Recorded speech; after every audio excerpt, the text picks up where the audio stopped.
Hi everyone! Magandang araw sa inyong lahat. Ako si Lerma Novales Sarmiento, ang writer at author ng aklat na to na pinamagatang Life in 3 Parts.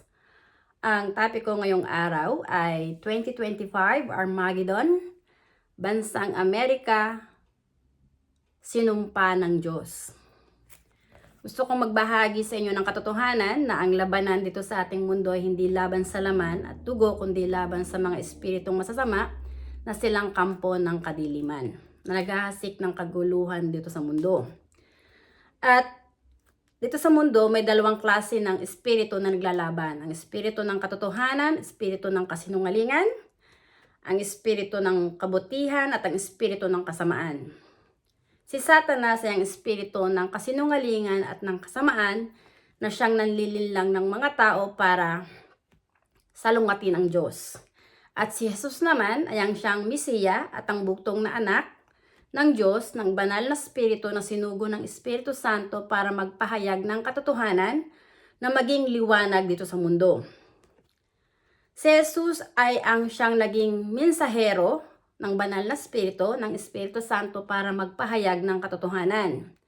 Sinabi ni Jesus na hindi niyo ba nalalaman na ang inyong katawan ay templo ng Diyos, templo ng Espiritu Santo. At hindi ang tao nabubuhay para sa sarili lang. At sinabi ni Jesus na ating parangalan ang Diyos sa ating katawan. Ang katawan ni Jesus ay templo rin ng Espiritu Santo. At ang Espiritu Santo ang nagsasalita na nangangaral nung si Jesus ay narito pa sa lupa. Dahil ang Espiritu Santo ang nagbibigay ng buhay kay Jesus na parating kasama ni Jesus. Si Jesus hindi nabubuhay para sa sarili lang niya. Ang pinakikilala ni Jesus na kanyang ama ay ang banal na espiritu at ipinahayag din ni Jesus na ang kasalanan na walang kapatawaran ay kapag nilapastangan mo ang banal na espiritu, ang Espiritu Santo. At sinabi rin ni Jesus, bago pa man umakyat ang kanyang kaluluwa sa langit, nung pagkatapos niyang muling mabuhay dahil yung katawan ni Jesus ay sagradong tahanan ng Espiritu Santo, templo ng Espiritu Santo. Ang Espiritu Santo na siyang tumulong kay Jesus para mabuhay maguli, ang siyang nagsabi kay Jesus na sabihin sa kanyang mga alagad, sa kanyang mga disipulo, na iiwan ko sa inyo ang banal na Espiritu, na siyang tutulong sa inyo at magpapaalala ng aking mga salita na itinuro ko sa inyo. Kaya, lahat ng mga katuruan ni Jesus, kapag tinanggap mo na ang banal na espiritu, ipapaalala ng Espiritu Santo. Dahil ang Espiritu Santo na nanaan sa katawan ni Jesus ay ang siyang amang espiritual na nanaan sa katawan mo na parati mo rin kasama ang nagbibigay ng buhay sa iyo. At ang katotohanan, ng Espiritu Santo ang tumawag sa akin para gawin ang aklat na to para magpahayag ng ebanghelyo sa buong mundo para ipakilala na si Jesus ay Mesiya at bugtong na anak ng Espiritu Santo. At ang Espiritu Santo na lumukob kay Birheng Maria ay ang totoong amang espiritual na nagsugo kay Jesus, na nananahan sa katawan ni Jesus na parati ring kasama ni Jesus. Si Jesus ay Espiritu na bugtong na anak ng Espiritu Santo na nagkatawang tao lamang sa katawan ni Birheng Maria. Ang misyon ni Jesus ay para gisingin ang diwa ng bawat tao at buksan ang puso ng bawat tao na tanggapin ang katotohanan na templo ng Espiritu Santo ang katawan nating mga tao. At tayong mga tao, hindi tayo nabubuhay para sa sarili lang natin. Ang nagbibigay ng buhay sa katawan ng tao ay ang presensya ng Espiritu Santo. Ang ating kaluluwa ay Espiritu yun, na siyang kawangis ng Diyos, ng Espiritu Santo, na pinanganak sa Espiritu, na siyang tinanggap ng lalaki at babae. At ang nilikha ng Diyos na kasarian ay dalawa lang, lalaki at babae lang. At gusto kong ibahagi sa inyo na ang Espiritu Santo hindi nalulugod na babuyin ng tao ang kanyang sagradong tahanan sa mga kamunduhan at kalaswaan. Ang pakikiapid, pangangalunya, pagbebenta ng aliw, lahat ng mga bagay na karumal-dumal, nasisira sa sagradong tahanan ng banal na Espiritu ng Espiritu Santo ay kasuklam-suklam at wala yang kapatawaran sa Espiritu Santo. Kaya hinihikayat ni Jesus ang bawat tao na magsisi at magbalik loob sa Espiritu Santo para patawarin ng Espiritu Santo ang kasalanan ng tao at nang sa gayon ang tao ay maligtas. Ngayon, ang bansang Amerika ay dumaranas ng walang katapusan na sunog, lalo sa parte ng Los Angeles. Dahil pinagtawanan ng mga Hollywood celebrities ang Panginoon, kinutya nila, hindi nila naunawaan na ang Panginoon na nagbibigay ng buhay na lumalang sa tao ay ang banal na Espiritu na nananahan sa ating katawan. At kapag ginalit mo ang Espiritu Santo, susumpain ka ng Espiritu Santo. Dahil ang mga lumalapastangan sa Espiritu Santo ay siyang mga naging kaisa ng Judas na si Satanas na nagmamataas at nagmamayabang sa banal na Espiritu, sa Espiritu Santo, na siyang totoong nag-iisang Diyos at amang espiritual na nagsugo kay Jesus. Honestly, narito na tayo sa huling panahon. At ang labanan dito sa ating mundo hindi laban sa laman at dugo, kundi laban sa mga espiritong masasama na silang mga kampo ng kadiliman. Ang bansang Amerika ay nagmataas at nagmayabang sa banal na Espiritu. Kung kayo magbabalik tanaw sa mga kasaysayan kung anong mga pinagagawa ng Amerika, makikita nyo kung anong kasamaan ang ginawa ng Amerika sa mga nasyon na kanyang sinakop. Honestly, ang ating bansa, ang totoong pangalan niyan ay Maharlika at hindi Pilipinas. Naging Pilipinas lang yan dahil sinakop din tayo ng Judas na hari ng Espanya na si Philip II na siyang protektor ng relihiyon ng Romano Katoliko. At binura ng mga Espanyol ang pangalang Maharlika at pinalitan nila ng Pilipinas na isinunod sa pangalan ng Judas na hari ng Espanya na si Philip II na siyang protektor ng relihiyon ng Romano Katoliko, kung kaya naging Pilipinas ang pangalan ng ating bansa. At ang Amerika, sinakop din tayo pagkatapos na maglaban ang Espanya at ang Amerika na pagkasunduan sa Treaty of Paris na ang magmamay-ari ng ating lupa ay ang mga Amerikano. Kaya sinakop din tayo ng mga Amerikano. Ang bansang Amerika at ang relihiyon ng Romano Katoliko na dinala ni Ferdinand Magellan ay mga kampo ng kadiliman na silang nanakop sa ating bansa na nagasik ng kahirapan at kadiliman sa ating mga ninuno, at hanggang sa ngayon ang mga Roman Catholic leaders at American leaders ay mga pakialamero sa politika ng ating bansa. Narito na tayo sa huling panahon at sinabi ng Panginoon, vengeance is mine.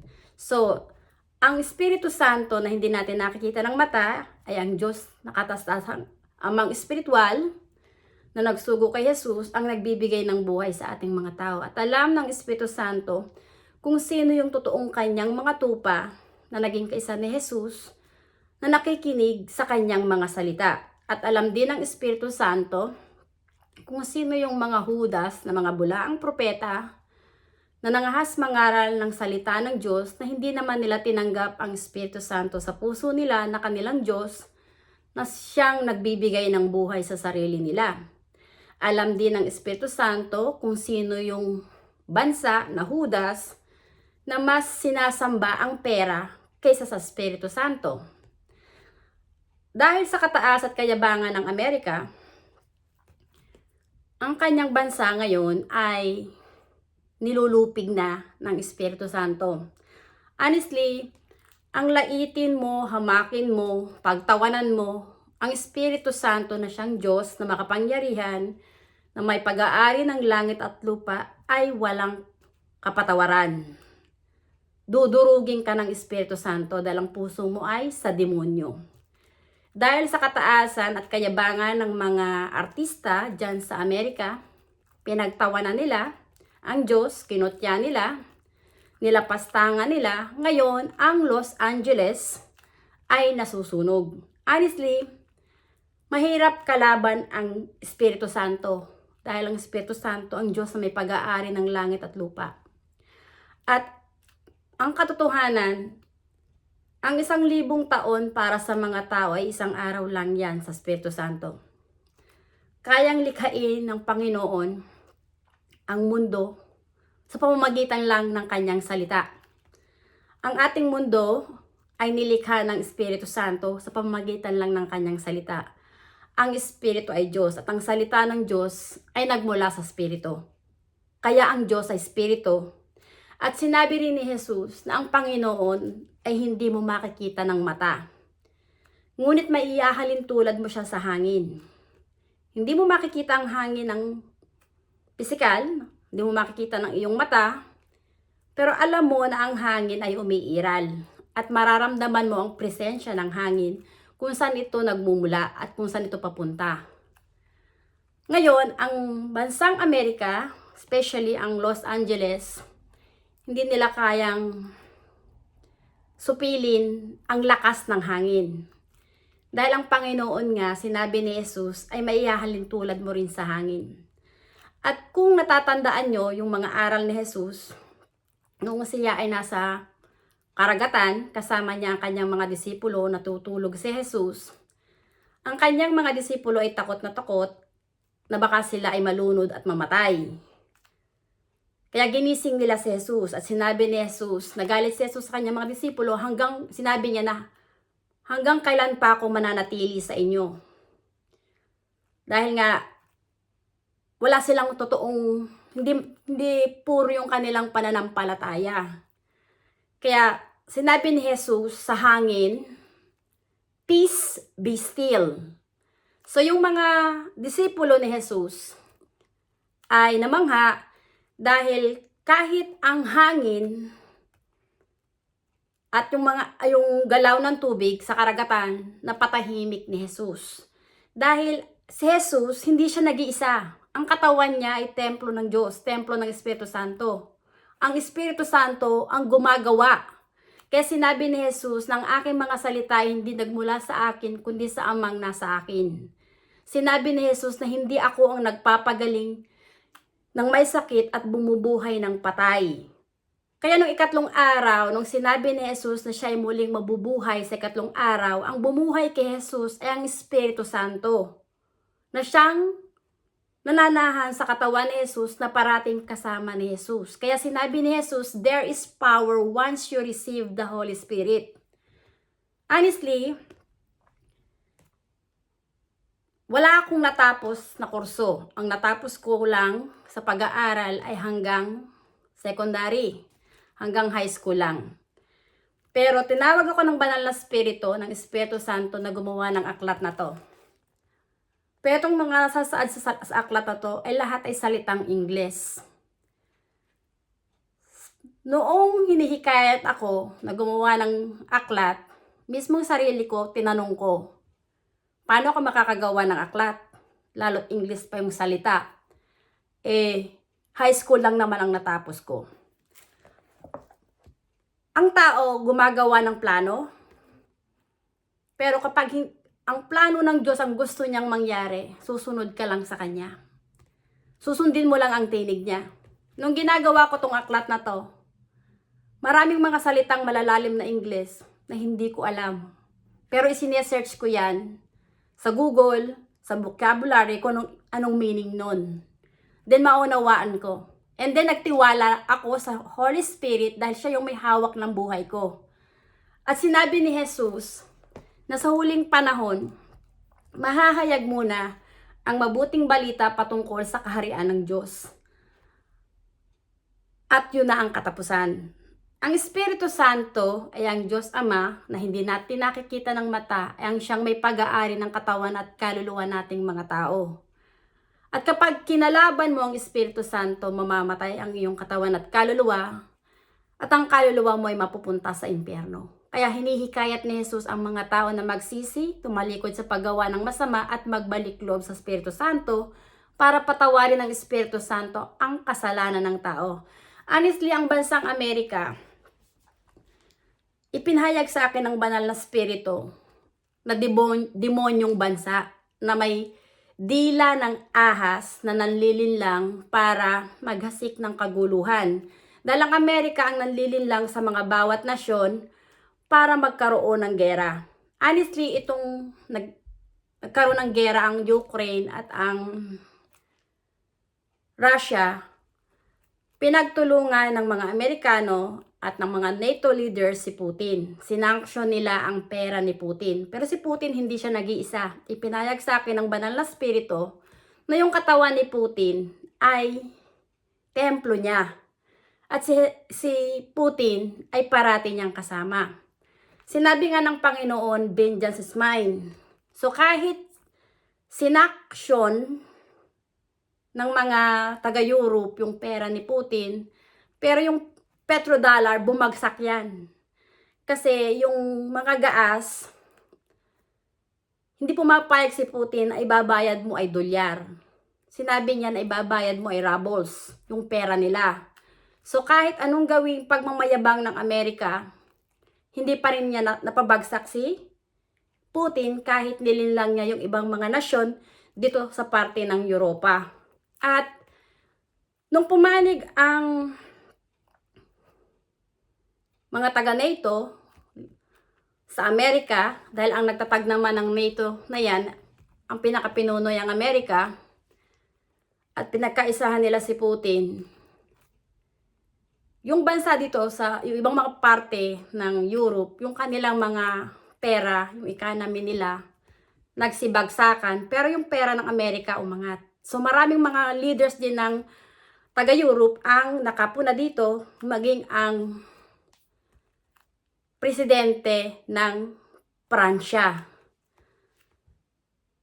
Gusto ko lang gisingin ang inyong puso't diwa na ang Amerika ay ang bansang Judas na may puso ng ahas, na nagmamataas at nagmamayabang sa Espiritu Santo dahil ang gusto ng Amerika, siya yung kilalanin na greatest nation dito sa buong mundo. Pero lahat ng bawat bansa ay nilikha lang din ng Espiritu Santo. Ang Espiritu Santo may pag-aari ng langit at lupa. So walang nasyon na nakahihigit kanino man. Kahit maging tao, walang tao na nakahigit kanino man dahil pare-parehas lang tayo na pinahiram ng buhay ng Espiritu Santo. At lahat tayo, ang buhay natin ay may simula at katapusan dahil ang Espiritu Santo ay ang Alpha at Omega, na siyang lumalang sa atin, na nagbibigay ng buhay sa atin, na siyang babalik para bawiin yung buhay na ipinahiram sa atin. At pagbabawiin na ng Espiritu Santo ang buhay na ipinahiram sa atin, walang nakakaalam, kahit ang mga anghel ng Diyos, kahit si Jesus, hindi niya alam kung kailan babawiin ng Espiritu Santo ang buhay na ipinahiram niya sa tao na kanyang nilikha. Katulad ni Jesus, si Jesus ipinapako at pinapatay ng mga saling lahi ni Abraham dahil hindi tinanggap ng mga saling lahi ni Abraham na si Jesus ay Mesiya at anak ng Diyos. So yung mga Hudyo, ang nagpapako at nagpapatay kay Jesus ay mga bulaang propeta na lumalapastangan din sa Espiritu Santo. So ang mga Israelyano, hindi iyan naging kaisa ni Jesus dahil sila ang nagpapako at nagpapatay kay Jesus, ang mga Hudyo.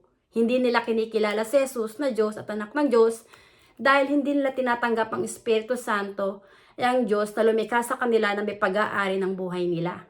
Narito na tayo sa huling panahon. Ang ating bansa ay ang siyang lupang hinirang ng banal na spirito, na siyang muling ipapanganak ang pangalang Maharlika. At ang bansang Amerika, nananakop sa ating bansa na sumisikil sa kalayan at kapayapaan sa ating nasyon dahil pakialamero ang Amerika sa politika sa ating bansa, ibababayan ng Espiritu Santo. Dudurugin ng Espiritu Santo ang bansang Amerika. Dahil ulupong ang bansang Amerika na lumingkis din sa ating bansa.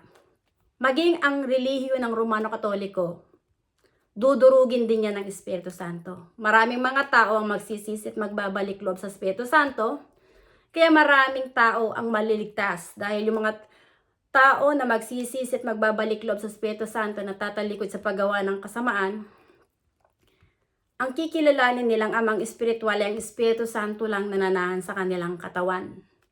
At yung mga pare ng Romano Katoliko ay uusigin at dudurugin yun ng Espiritu Santo. Kaya ang mga pare, bilang na rin ang mga araw ng mga yan. Dudurugin ang kanilang simbahan na siyang ginagawa nilang lungga para manlinlang ng mga tao.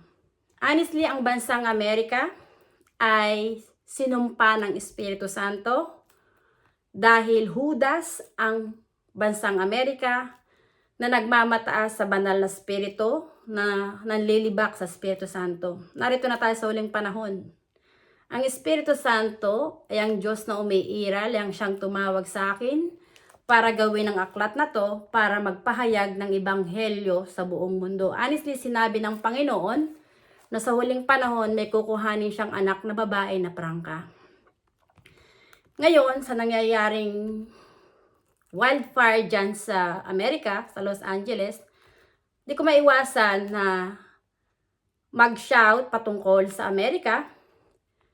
At may ilang mga Amerikano ang nagagalit sa akin at ginagamit nila ang pangalan ng Diyos. Pero hindi naman nila kilala kung sino yung Diyos na lumikha sa kanila.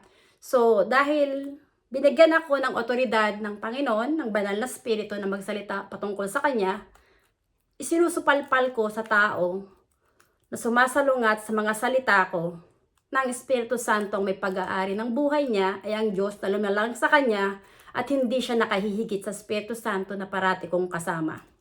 Honestly, narito na tayo sa huling panahon. Hinihikayat ko ang bawat tao na tumalikod kayo sa pagsamba sa Rebulto, Santo-Santo at Diyos-Diyosan bago pa man bawiin ng Espiritu Santo ang kaluluwa sa katawan nyo. Dahil sa oras na bawiin na ng Espiritu Santo ang kaluluwa sa katawan nyo, mamamatay kayo. At yung mga Rebulto, Santo-Santuhan at Diyos-Diyosan na iniidolo nyo, na sinasamba nyo, at yung mga pare na inyong iniidolo, hindi yan ang magliligtas sa kaluluwa nyo para makapasok sa langit. Kundi tanging ang sumunod tayo sa kautusan ng Espiritu Santo. Na maging kaisa ni Jesus na ang kilalanin lang na ating Diyos at amang espiritual, yung banal na spirito na hindi natin nakikita ng mata, na nananahan sa ating katawan, na nagbibigay ng buhay sa atin na parati nating kasama. At yung mga Amerikano, honestly, yung pera nila na dolyar, mawawala na yan ng value. Tatapakan na lang yan ng mga tao. Dahil sa ginawa ng Amerika, nakawalang hiyaan kay Putin, ang Espiritu Santo ang gumaganti ngayon. Yung ginawa ng Amerika na hinikayat ang mga bawat nasyon ng iba't ibang bansa, particular dito sa Europe, na isanksyon yung pera ni Putin. Honestly, darating ang panahon, mawawala ng value ngayon ay ang pera ng Amerika. Isasanksyon yan. Magbabounce back ngayon, yung ginawa ng Amerika kay Putin, babalik sa kanya. Kaya nga nasasaad din sa banal na kasulatan, sinabi ng Panginoon, you will reap what you sow. So kung anong tinanim mo dito sa mundo, yan din ang aanihin mo. Ang Amerika ay ang bansa na sinumpa ng banal na spirito, ng Espiritu Santo na siyang Diyos na makapangyarihan na lumalang ng langit at lupa. At ang Amerika, honestly, ay hindi lang yan susunugin ng banal na spirito. Magkakaroon pa yan ng marami pang trahedya. Magkakaroon sa kanila ng mga snowstorm. Magkakaroon pa rin ng mga yung hurricanes. Dudurugin ng Espiritu Santo ang bansang Amerika. At yung mga tao na nagiging mapagmataas, na yung mga leaders na mga dilawan na nasa panig ng mga Amerikano, yan sina Lloyd and Nicholas Lewis, wala kayong babalikan sa Pilipinas. Hindi kayo makakapasok. Yung mga yung kapatid ni Leni Robredo, nang siya ay nung nanalo si Tatay Digong na maging presidente, ay diyan nagtago sa Amerika. Hindi ka makakabalik ng Pilipinas. Wanted ka. Si Bongbong Marcos, honestly, pinahayag sa akin ng banal na spirito natatanggalin niya sa posisyon. Ibabalik niya si Tatay Digong sa pamumuno. At sa pagbabalik ni Tatay Digong, humanda yung mga demonyo. Dahil ang Espiritu Santo na nasa katawan ni Tatay Digong ang uusig sa kanila.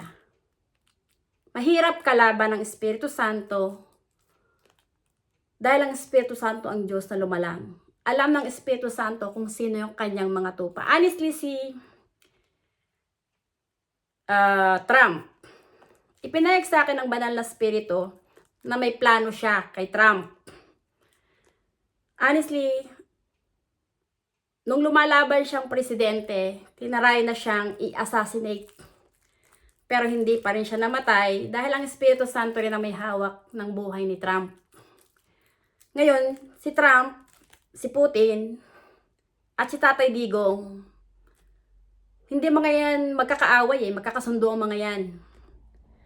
Honestly, pinayag din sa akin ng banal na Espiritu na ang nagpatalsik at nagpabagsak sa administrasyon ni dating late President Ferdinand Marcos, na galit din kay Tatay Digong, galit na galit kay Putin, maging kay Donald Trump, ay yung matandang Judas na si George Soros. Yan yung pinakamalaking ahas dyan sa bansang Amerika na nagmamataas at nagmamayabang sa banal na Espiritu. Ang puso ni George Soros ay sa demonyo. Si George Soros ang global manipulator pagdating sa economy. At yung matanda na yan na si George Soros, yan ang nagpabagsak ng pera dito sa London ng pounds na nagkaroon ng Black Wednesday. Honestly, lahat ng sinasabi ko, hindi ko yun malalaman na mag-isa. Ang Espiritu Santo ang nagbibigay ng buhay sa akin, ang nagpapahayag sa inyo ng katotohanan para makalaya kayo at makita nyo ang katotohanan na kaya tayo nabubuhay at umiiraw dito sa mundo ay dahil sa presensya ng Espiritu Santo, hindi dahil sa pera. Ang Amerika, yung mga tao doon naging mapagmatas mayabang sa Espiritu Santo dahil mas inibig nila ang kanilang sarili at ang pera. So kinalaban nila, nilapastangan nila ang Espiritu Santo na siyang Diyos na lumalang sa kanila na may pag-aari ng kanilang buhay. Honestly, iba kapag nagalit ang Espiritu Santo tulad ng ginawa ng mga sikat na artista sa Amerika, sa Los Angeles. Pinagtawanan nila ang banal na Espiritu, nilibak nila at kanilang ininsulto. So, nung nagalit ang Espiritu Santo, dahil Diyos siya, makapangyarihan siya, lahat ng bagay na meron ka, sa isang iglap, kaya niyang bawiin at wasakin. Kaya yung Los Angeles ngayon, namumuhay sa kadiliman. Ang kanilang lugar. Hanggang ngayon, hindi pa rin natatapos yung sunog. Hanggat hindi natatapos ang galit ng Espiritu Santo, hindi yan titigil. Dahil ang Espiritu Santo ang lumalang sa atin. At ibang kalabanin ng Espiritu Santo, dahil ang Espiritu Santo ay ang lumalang sa atin. Ang Amerika, sinasabi ko sa inyo, ay ang bansang sinumpa ng banal na Espiritu ng Espiritu Santo. Lulupigin ng Espiritu Santo ang bansang Amerika at ang kanilang dolyar, mawawalan niya ng value. Tatapak-tapakan lang yan ng tao. At mahahayag sa buong mundo na ang Espiritu Santo lang ang nag-iisang Holy Father na amang espiritual at Diyos na dapat mong sambahin at paglingkuran. Then the end. Yung lahat ng mga demonyo na nasa panig ng mga Amerikano at panig ng mga Roman Catholic leaders na nanakop sa bansang lupang hinirang ng Diyos, ng banal na Espiritu, ang bansang Maharlika, lulupigin kayong lahat ng Espiritu Santo. Ang bansang Maharlika ay ang lupang hinirang ng Diyos na muling ipapanganak ang pangalang Maharlika dahil ibabalik yan ni Tatay Digong. Dahil si Tatay Digong ang siyang pangulo sa ating bansa, sinabi ni Tatay Digong na tama talaga si dating late President Ferdinand Marcos, yung ama ni Bongbong Marcos, na dapat nang ibalik ang pangalang Maharlika sa ating bansa para makalaya na tayo sa mga kampo ng kadiliman na silang nanakop sa ating bansa. Ang banal na Espiritu, ang Espiritu Santo na hindi nakikita ng mata, ay ang kataas-taasang Diyos na amang espiritual na lumalang kay Jesus, na nagsugo kay Jesus, ang nagbibigay ng buhay sa buong sangkatauhan na siyang dapat mo lang sambahin, ibigin ng higit sa lahat, paglingkuran at sambahin. Maraming salamat sa inyong pakikinig at hanggang sa muli. Bye! Thank you!